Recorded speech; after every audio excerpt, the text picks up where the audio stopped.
तो ये तहरीरी फैसले में एक तो बताएं उसका खुलासा क्या, उसमें क्या कहा गया है, और दिन भर जो आपने समाअत का हाल देखा आंखों से, उसमें क्या लगा आपको? जो कानूनी माहिरीन बात करें कि वो दुरुस्त है कि मौका दिया जाता रहा और अब भी मौका बाकी है, या मेरा ख्याल मौका, मेरी बात सुन लें, हाँ, माफी का मौका जो है ना, हाँ, वो कभी भी नहीं जाता, कभी भी नहीं चाहता। तौबा का दरवाजा हमेशा हर वक्त खुला रहता है। जी आमिर। जी बिल्कुल, शामी साहब दुरुस्त फरमा रहे हैं। और वैसे भी अदालतें आमतौर के ऊपर बहुत ज़्यादा खुले दिल के साथ और बड़ेपन के साथ किसी भी इस तरह के मामले के ऊपर माफ़ी कबूल करती हैं। तो और chief justice Islamabad high court justice Athar Minallah तो बारहा ये कहते हैं कि अदालत मुकम्मल रिस्ट्रेंट का मुजाहरा कर रही है, तहम्मुल का मुजाहरा कर रही है, और बार बार ये मौका दे रही है किसी भी शख्स को जो भी अदालत में इस तरह के केस में आए कि वो अगर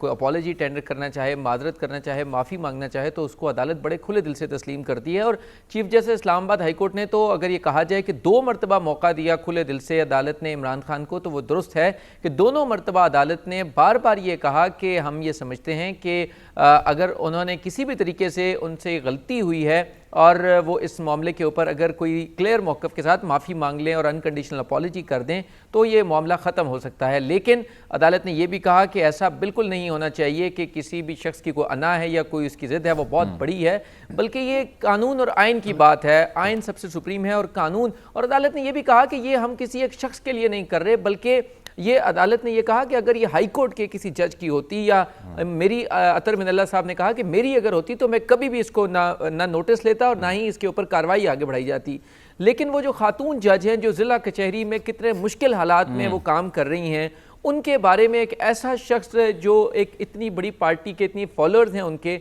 वो ऐसा बयान दे दें जिसमें न सिर्फ उनकी तस्दीक की जाए बल्कि इंस्टिगेट किया जाए और बिल्कुल एक इश्तियाल अंगेज बात की जाए, तो ये तो फिर ऐसे नहीं हो सकता कि उनको बिल्कुल इसी पूरे मामले के रहमो करम पर छोड़ दिया जाए किसी भी शख्स के कि वो उनके बारे में जो बात कर दे। लिहाजा उनके पास ठहरिएगा, जब समाअत ख़त्म हुई तो खान साहब बाहर निकले, कुछ सहाफ़ियों ने उनसे बात करने की कोशिश भी की, गालिबन मीडिया टॉक भी थी, लेकिन वो उन्होंने पोस्टपोन कर दी।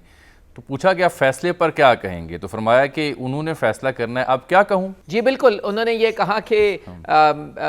मेरा ख्याल था कि शायद ये मामला ख़त्म हो जाएगा, लेकिन अब क्योंकि अदालत ने फैसला सुना दिया है कि नेक्स्ट डेट के ऊपर जो है वो चार्ज फ्रेम करना है, तो अब हम